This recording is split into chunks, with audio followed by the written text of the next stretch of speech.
ನಾನು ಇಷ್ಟೊತ್ತು ಆ ಜನಾಂಗದ ಸಮಸ್ಯೆಗಳು, ಆ ಜನಾಂಗದ ಏನೇನು ಪ್ಲಾನ್ ಇದೆ ಅದೆಲ್ಲನೂ ಕೂಡ ಹೇಳಿದ್ದೀನಿ.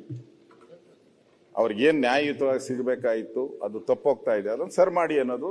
ನೀವು ಬಡ್ಜೆಟ್ ಅಲ್ಲಿ ಏನು ಘೋಷಣೆ ಮಾಡಿದ್ದೀರಾ, ಈ ಮಾಡಿರೋಂಥ ಘೋಷಣೆಯಲ್ಲಿ ಆ ಹಣವನ್ನ ಯೂಸ್ ಮಾಡಿರೋದು ಅಪರಾಧ, ಅದು ತಪ್ಪು, ಮಾಡಬಾರ್ದಾಗಿತ್ತು. ನೀವು ಮಾಡಿದ್ರೆ ಏನಾಗುತ್ತೆ, ಆ ತಾರತಮ್ಯನ ನೀವು ಯಾವತ್ತೂ ಕೂಡ ತಪ್ಪಿಸಕ್ಕೆ ಸಾಧ್ಯನೇ ಇಲ್ಲ, ಹಾಗೇ ಹೋಗ್ತೈತೆ.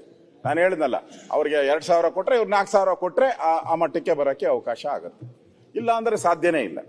ಆ ದೃಷ್ಟಿಯಿಂದ ಮುಖ್ಯಮಂತ್ರಿಗಳು ಇದ್ರ ಬಗ್ಗೆ ಬಡ್ಜೆಟ್ ಅಲ್ಲಿ ಮಾಡಿರೋದು ಸರಿಪಡಿಸ್ಕೊಬೇಕು. ಅವರು ಈ ಗ್ಯಾರಂಟಿಗಳು ಕೊಟ್ಟಿದ್ದಾರಲ್ಲ ಅದನ್ನು ತೆಗೆದು ಆ ಜನಾಂಗಕ್ಕೆ ಕೊಡುವಂತ ವ್ಯವಸ್ಥೆ ಆಗ್ಬೇಕು ಅನ್ನೋದು ನನ್ನ ಆಗ್ರಹ. ಸನ್ಮಾನ್ಯ ಅಧ್ಯಕ್ಷರೇ, ಇನ್ನೊಂದು ಓಲೈಕೆ ರಾಜಕಾರಣ. ಈಗ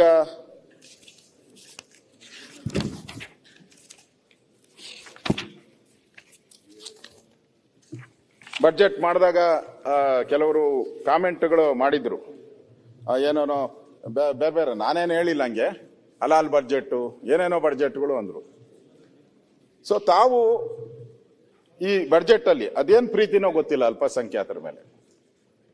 ಒಕ್ಕಾಸ್ತಿಗೆ ದುರಸ್ತಿಗೆ 150 ಕೋಟಿ ಕೊಟ್ಟಿದ್ದೀರ, ಅಲ್ಪಸಂಖ್ಯಾತರ ಬಡಾವಣೆ ಅಭಿವೃದ್ಧಿಗೆ 1,000 ಕೋಟಿ ಕೊಟ್ಟಿದ್ದೀರ, ಉರ್ದು ಶಾಲೆ ಅಭಿವೃದ್ಧಿಗೆ 100 ಕೋಟಿ ಕೊಟ್ಟಿದ್ದೀರ, ಇಮಾಮ್ಗಳಿಗೆ ಗೌರವಧನ 6,000 ಹೆಚ್ಚಳ ಮಾಡಿದ್ದೀರ, ಮಜೀನ್ಗಳಿಗೆ 5,000 ಹೆಚ್ಚಳ ಮಾಡಿದ್ದೀರ, ಅಲ್ಪಸಂಖ್ಯಾತರ ಸಾಂಸ್ಕೃತಿಕ ಚಟುವಟಿಕೆಯಾಗಿ ಬಯೋಪಯೋಗಿ ಸಭಾಂಗಣಕ್ಕೆ ತಾಲೂಕಿಗೆ 50, ಜಿಲ್ಲೆಗೆ 1 ಕೋಟಿ, ಪ್ರತಿ ತಾಲೂಕು ಜಿಲ್ಲೆಗೆ ಕೊಟ್ಟಿದ್ದೀರ, ಹಜ್ ಭವನ ಹೆಚ್ಚುವರಿ ಕಟ್ಟಡ ಕೊಟ್ಟಿದ್ದೀರ.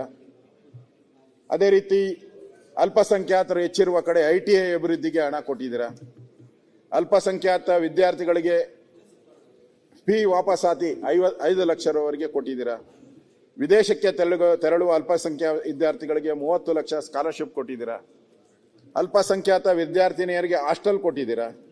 ಒಟ್ಟು ಸಾಲ ಈ ವರ್ಷ ಮಾಡಿರುವಂತಹ ಸಾಲದರಲ್ಲಿ ಇವೆಲ್ಲ ದುಡ್ಡುಗಳನ್ನು ನೀವು ಕೊಟ್ಟಿದ್ದೀರ. ಆಮೇಲೆ ಸರ್ಕಾರದ ಮುಸ್ಲಿಮರಿಗೆ ಗುತ್ತಿಗೆಯಲ್ಲಿ ಮೀಸಲು ಅಂತ ಬಂದಿದೆ. ಆಮೇಲೆ DK ಶಿವಕುಮಾರ್ ಹೇಳಿದ್ದಾರೆ ಅದು ತಪ್ಪು, ಕೊಟ್ಟಿಲ್ಲ ಅಂತ. ಬಟ್ ಕೊಟ್ಟಿರೋದು ನಿಜ ಅಂತೇಳಿ ಬಂದಿದೆ. ಅವ್ರಿಗೆ ಗುತ್ತಿಗೆಯಲ್ಲಿ 5% ಏನೋ ಇದೆ, 4% ಮೀಸಲಾತಿಯನ್ನು ಕೊಟ್ಟಿದ್ದಾರೆ. ರಿಲಿಜಿಯನ್ ಬೇಸಿಸ್, ನಮ್ಮಲ್ಲಿ ಆ ತರ ರಿಲಿಜಿಯನ್ ಬೇಸಿಸ್ ಕೊಡುವಂತ ಒಂದು ಪ್ರಾವಿಷನ್ ಇಲ್ಲ ಅಂಬೇಡ್ಕರ್ ಸಂವಿಧಾನದಲ್ಲಿ. ಜಾತಿ ಹೆಸರಲ್ಲಿ ಕೊಡ್ಬೋದು, ಆದ್ರೆ ರಿಲಿಜನ್ ಹೆಸರಲ್ಲಿ ಕೊಡಬಾರ್ದು ಅನ್ನೋದು ಇದೆ. ಇವ್ರು ಕೊಟ್ಟಿದ್ದಾರೆ. ಇವ್ರು ಕೊಟ್ಟ ಮೇಲೆ ಅಷ್ಟಕ್ಕೆ ಸುಮ್ಮನೆ ಆಗಿಲ್ಲ. ನಮ್ಮ ಜಮೀರ್ ಅಹಮದ್ ಖಾನ್ ಅವರ PS ವಿಶೇಷ ಕರ್ತವ್ಯಾಧಿಕಾರಿ, ವಿಶೇಷ ಕರ್ತವ್ಯ OSD, ಹಸನ ಸಾಬ್ MT KAS ವಿಶೇಷ ಕರ್ತವ್ಯಾಧಿಕಾರಿ, ವಸತಿ ವಕ್ ಮತ್ತು ಅಲ್ಪಸಂಖ್ಯಾತ ಕಲ್ಯಾಣ ಸಚಿವರು, ಅವರು ಉಸ್ತುವಾರಿ ಸಚಿವರ ಇದು. ಅವರು ಒಂದು ಕೊಟ್ಟಿದ್ದಾರೆ. ಯಾರು? ಫರೂಕ್ ಜುನೇದ ಅಧ್ಯಕ್ಷರು, ಕರ್ನಾಟಕ ರಾಜ್ಯ ಅಲ್ಪಸಂಖ್ಯಾತ ಇಂಜಿನಿಯರ್ ಅಸೋಸಿಯೇಷನ್.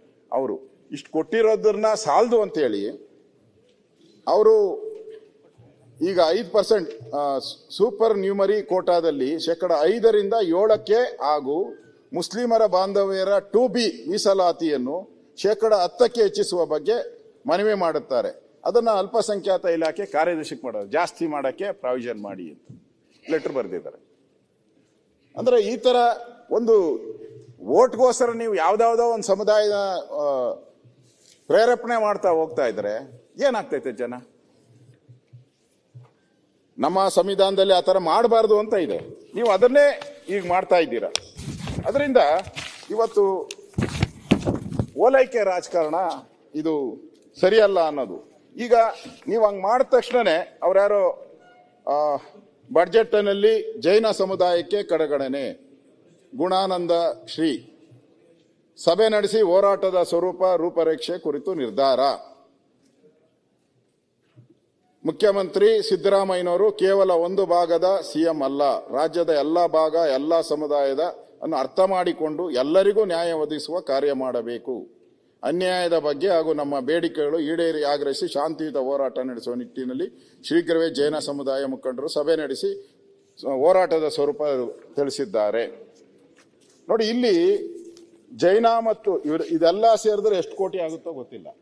ಆದರೆ ಜೈನ, ಬೌದ್ಧ, ಸಿಖ್ ಎಲ್ಲರಿಗೂ ಸೇರಿ 10 ಕೋಟಿ ಕೊಟ್ಟಿದ್ದಾರೆ. ಇವೆಲ್ಲರೂ ಸೇರಿ 10 ಕೋಟಿ ಅವರಿಗೆ ಭರಪೂರವಾದಂಥ ಒಂದು ಭರವಸೆಗಳು ಮತ್ತು ಅನುದಾನಗಳನ್ನು ನೀವು ಕೊಟ್ಟಿದ್ದೀರ. ಇದು ತಾರತಮ್ಯ ಅಂತ ನಾನು ಹೇಳುವಂಥದ್ದು.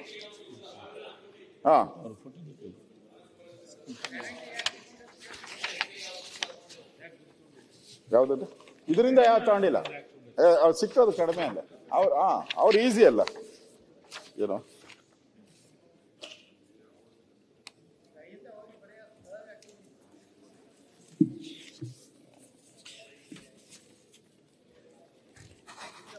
ಸನ್ಮಾನ್ಯ ಅಧ್ಯಕ್ಷರೇ,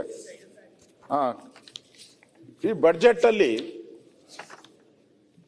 ಮಾನ್ಯ ಸಿದ್ದರಾಮಯ್ಯನವರು ನಾವು ಇದು ಪಾಪರ್ ಸರ್ಕಾರ, ಹಣ ಇಲ್ಲ, ಕೊರತೆ ಅಂತ ಪದೇ ಪದೇ ಹೇಳಿದಾಗ ಮುಖ್ಯಮಂತ್ರಿಗಳು ಹೇಳ್ತಾ ಇದ್ರು, ನಂದು ಪಾಪರ್ ಬಡ್ಜೆಟ್ ಅಲ್ಲ, ನಂದು ಪಾಪರ್ ಸರ್ಕಾರ ಅಲ್ಲ, ನಮ್ಮ ಹತ್ರ ಯಥೇಚ್ಛವಾದಂತ ಹಣ ಇದೆ, ಬೇಕಾದಷ್ಟು ಸರ್ಪ್ಲಸ್ ಇದೆ. ಸಾಲದ ಹಣ ಅಲ್ಲ ಅವ್ರು ಹೇಳಿರೋದು, ನೀವು ಸಾಲ ಅಂತ ಹೇಳ್ತೀರಾ, ಅವ್ರು ಸರ್ಪ್ಲಸ್ ಅನ್ನೋ ತರ ಹೇಳಿದ್ರು. ಸನ್ಮಾನ್ಯ ಅಧ್ಯಕ್ಷರೇ, ಕಳೆದ ನಮ್ಮ ಸರ್ಕಾರ ಇದ್ದಾಗ ಬಸವರಾಜ ಬೊಮ್ಮಾಯಿ ಅವರು ಮುಖ್ಯಮಂತ್ರಿ ಆಗಿದ್ದಾಗ ಅವರೆಷ್ಟು ಅನುದಾನಗಳನ್ನ ಕೊಟ್ಟಿದ್ದಾರೆ, ತಾವೆಷ್ಟು ಅನುದಾನಗಳನ್ನ ಕೊಟ್ಟಿದ್ದೀರಾ? ಇವತ್ತು ಮೈಕ್ರೋ ಫೈನಾನ್ಸ್ ಅವಳಿ ನಮ್ಮ ರಾಜ್ಯದಲ್ಲಿ ನಡೀತು, 30 ಜನ ಸತ್ತೋದ್ರು. ಯಾಕೆ ಸತ್ರು 30 ಜನ? ನೆನ್ನೆ ದಿನ ಸಾಯ್ತಾ ಇದ್ದಾರೆ, ಇವ್ರು ಕಾನೂನು ಮಾಡಿದ್ಮೇಲೂ ಸಾಯ್ತಾ ಇದ್ದಾರೆ. ನೀವು ಆ ಒಂದು ನಿಗಮಗಳ ಮುಖಾಂತರ ಅವ್ರಿಗೆ ಏನು ಲೋನ್ಗಳು ಕೊಡ್ಬೇಕಾಯ್ತು, ಆ ಲೋನ್ಗಳೆಲ್ಲ ಕಟ್ಟಾಗಿದೆ. ಈಗ ಲೋನ್ ಕೊಡ್ತಾ ಇಲ್ಲ ಅವ್ರಿಗೆ.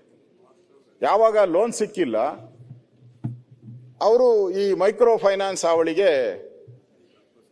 ಬಿದ್ದಿದ್ದಾರೆ. ಈಗ ನಾನು ಸುಮ್ಮನೆ ಒಂದು ಟ್ಯಾಲಿಯನ್ನ ಹೇಳ್ತೀನಿ ನಿಮ್ಗೆ. ನೋಡಿ, BR ಅಂಬೇಡ್ಕರ್ ಅಭಿವೃದ್ಧಿ ನಿಗಮ, ಗಂಗಾ ಕಲ್ಯಾಣ, ಬಿಜೆಪಿ ಕಾಲದಲ್ಲಿ 60 ಕೋಟಿ ಇಟ್ಟಿತ್ತು. ಬಿಜೆಪಿ ಇದ್ದಾಗ 60 ಕೋಟಿ ಇಟ್ಟಿತ್ತು. 2024-25 ಅದನ್ನ ಗೌರವಾನ್ವಿತ ಸಿದ್ದರಾಮಯ್ಯನವರು 40 ಕೋಟಿಗೆ ಇಳಿಸಿದ್ರು. 20 ಕೋಟಿ ಕಟ್. ಡಾಕ್ಟರ್ ಅಂಬೇಡ್ಕರ್ ಅಭಿವೃದ್ಧಿ ನಿಗಮ ಸ್ವಯಂ ಉದ್ಯೋಗ ಯೋಜನೆ 100 ಕೋಟಿ ಇಟ್ಟಿದ್ರಿ ನಾವು, ಅದು 45 ಕೋಟಿಗೆ ಬಂತು. 55 ಕೋಟಿ ಕಟ್. ತಾಂಡಾಗಳ ಅಭಿವೃದ್ಧಿ 110 ಕೋಟಿ ಇತ್ತು ನಾವು ನಮ್ಮ ಸರ್ಕಾರ ಕೊಟ್ಟಾಗ, ಅದು 60 ಕೋಟಿ ಕೊಟ್ಟರು, 50 ಕೋಟಿ ಕಟ್ ಮಾಡಿದ್ರು. ಬೋವಿ ಅಭಿವೃದ್ಧಿ ನಿಗಮ 95 ಕೋಟಿ ನಾವು ಕೊಟ್ಟಿದ್ರಿ, ಅವರು 55 ಕೋಟಿಗೆ ಇಳಿಸ್ಬಿಟ್ರು. ದೇವರಾಜ ಅರಸು ಹಿಂದುಳಿದ ವರ್ಗಗಳ ಅಭಿವೃದ್ಧಿ ನಿಗಮ ನಾವು 190 ಕೋಟಿ ಕೊಟ್ಟಿದ್ರಿ, ಬಂದಾಗ 3 ವರ್ಷಗಳ ಇವರ ಅನುದಾನಗಳು. ಕ್ರಾಂತಿವೀರ ಸಂಗೊಳ್ಳಿ ರಾಯಣ್ಣ ಕ್ಷೇತ್ರದ ಅಭಿವೃದ್ಧಿ ಇವರು 106 ಕೋಟಿ ಕೂಡ ಯಾವ ನಿಗಮದಿಂದನೂ ಅದನ್ನ 50 ಕೋಟಿ ಒಬ್ಬ ಫಲಾನುಭವಿಗೆ ಅನುದಾನ ಲಭ್ಯ ಆಗದೆ. ಆಮೇಲೆ ಕರ್ನಾಟಕ ಉಪಹಾರ ಅಭಿವೃದ್ಧಿ ನಿಗಮ ಮಾತ್ರ ಇತ್ತು 3 ವರ್ಷ 15 ಕೋಟಿ ವರ್ಷಗಳಲ್ಲಿ, ಅದು 8 ಕೋಟಿ ಆಯ್ತು. ಹಿಂದುಳಿದ ವರ್ಗಗಳ ವಿದ್ಯಾರ್ಥಿನಿಯರ ನಿಲಯ 193 ಕೋಟಿ, ಅದು 90 ಕೋಟಿ ಆಯ್ತು. ಅದು ಜಾರಿ ಆಗಿರಲಿಲ್ಲ. ರಾಜ್ಯದ ವಿವಿಧ ಮಠಗಳಿಗೆ ಮಾಡಿ ಕೆಲಸ ಆಯ್ತಾ? ದೇವಾಲಯಗಳಿಗೆ ಮುಖ್ಯಮಂತ್ರಿ ವಿಶೇಷ ಸಹಾಯಧನ ಯಾವ ಕಾರ್ಯಗತ ಮಾಡ್ಲಿಲ್ಲ, ಅದನ್ನ ತಿಳ್ಕೊಳ್ಳಿ. 124 ಕೋಟಿ ಕಟ್. SCP TSP ನಾನು ಹೇಳ್ತೀನಿ, ನಾನ್ ನಾಳೆ ಉತ್ತರ ಕೊಡ್ತೀನಿ. ನನಗೆ ಕೊಡ್ತೀನಿ ಮುಖ್ಯಮಂತ್ರಿಗಳು ಏನ್ ಮಾಡ್ಯಾರ ಅಂತ, ಏನಾಗಿದೆ ಅಂತ ನಾನ್ ಕೊಡ್ತೀನಿ ಉತ್ತರ. ಆಯ್ತು, ನೀವು ಮಾತಾಡೋ ಕೊಡಿ. ಸಿದ್ದು, ನಾನು MLA ಕಣಯ್ಯ. ಆಯ್ತು, ಮಾತಾಡಬಾರ್ದು. ಶಿವಲಿಂಗೌಡ್ರೆ ಅವ್ರು ಮುಗಿಸ್ಲಿ, ಮತ್ತೆ ನೆಕ್ಸ್ಟ್ ಮಾತಾಡಿ. ನ್ಯೂಸ್ ಫಸ್ಟ್, ನಿರ್ಭೀತಿಯಿಂದ ನಿಮ್ಮ ಪರವಾಗಿ.